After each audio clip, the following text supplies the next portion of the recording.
নমস্কার বন্ধুরা, মাম্পিস রান্নাঘরে সবাইকে স্বাগত।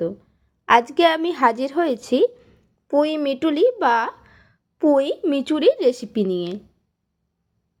এইভাবে বাড়িতে একবার বানিয়ে দেখবেন, গরম গরম ভাতের সাথে খেতে দুর্দান্ত লাগে। খুব সহজেই তাড়াতাড়ি আপনারা খুবই কম মশলায় এইভাবে বানিয়ে দেখবেন, খেতে ভীষণ ভালো লাগবে। ভালো লেগে থাকলে একটা লাইক করে দেবেন, আর নতুন বন্ধু হয়ে থাকলে আমার চ্যানেলটিকে সাবস্ক্রাইব করে পাশে থাকার অনুরোধ রইল। তাহলে দেখে নিন আমি কিভাবে বানাচ্ছি পুঁই মিটুলি বা পুঁই মিচুরির চচ্চড়ি। এটা বানানোর জন্য সবার প্রথমে আমি চিংড়ি শুটকি বা শুটকি চিংড়িগুলোকে আমি 100 গ্রাম নিয়ে নিয়েছি। সেগুলোকে গরম জলের মধ্যে ভিজিয়ে রেখে দেব 10 মিনিটের জন্য। এতে এই চিংড়ি মাছের মধ্যে যে নোংরাগুলো থাকে সেগুলো খুব ভালোভাবেই বেরিয়ে যাবে। 10 মিনিট পর এই চিংড়ি মাছগুলোকে 3 থেকে 4 বার জল পাল্টে পাল্টে ধুয়ে নিতে হবে, না হলে বালি থাকবে। নিয়ে নিয়েছি কিছু সবজি, একটা আলু সেটাকে আমি ছোট ছোট করে কেটে নিয়েছি, একটা মূলো সেটাকেও ছোট ছোট করে কেটে নিয়েছি, ছোট একটা বেগুন কেটে নিয়েছি, আর নিয়েছি 100 গ্রাম শিম সেটাকেও কেটে নিয়েছি, আর নিয়েছি 5টা কাঁচা লঙ্কা, সেগুলোকে মাঝখান দিয়ে কেটে নিয়েছি। আমি এখানে 200 গ্রাম পুঁই মিটুলি বা পুঁই মিচুরি নিয়ে নিয়েছি। এগুলোকে আমি ধুয়ে পরিষ্কার করে নিয়েছি।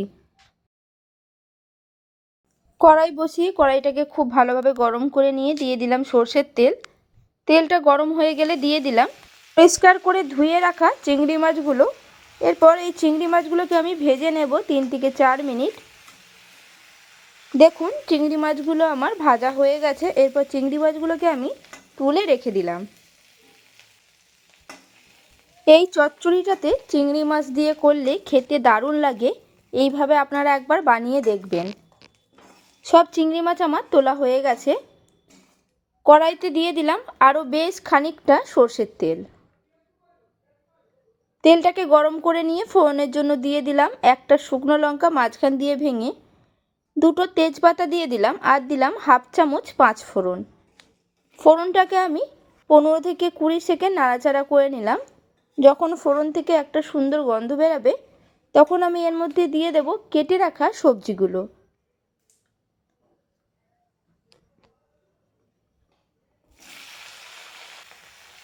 দিয়ে দিলাম পুঁই মিটুলি, 1 চামচ নুন দিয়ে দিলাম,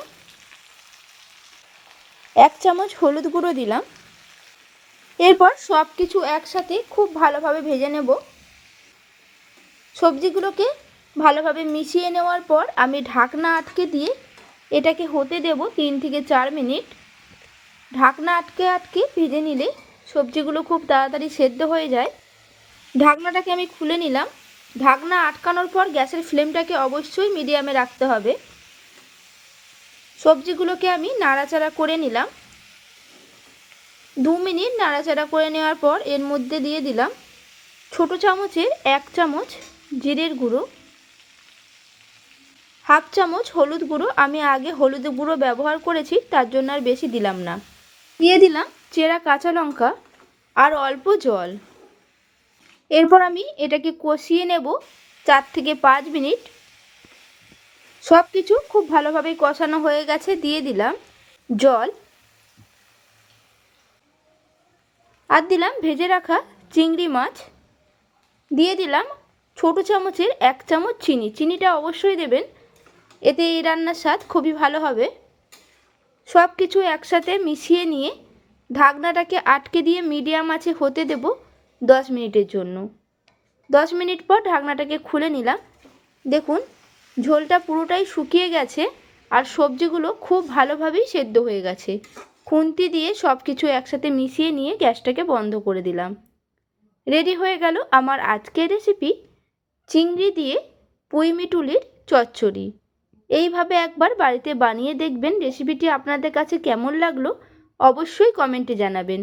ভালো লেগে থাকলে একটা লাইক করে দেবেন, বন্ধুদের সাথে শেয়ার করে দেবেন, আর নতুন বন্ধু হয়ে থাকলে আমার চ্যানেলটিকে সাবস্ক্রাইব করার অনুরোধ রইল, পাশে থাকা বেল আইকন সমেত। তাহলে আমি যখনই কোনো নিত্য নতুন রান্নার ভিডিও আপলোড করব সবার প্রথমে আপনাদের কাছে নোটিফিকেশান চলে যাবে। সুস্থ থাকবেন, ভালো থাকবেন, ধন্যবাদ।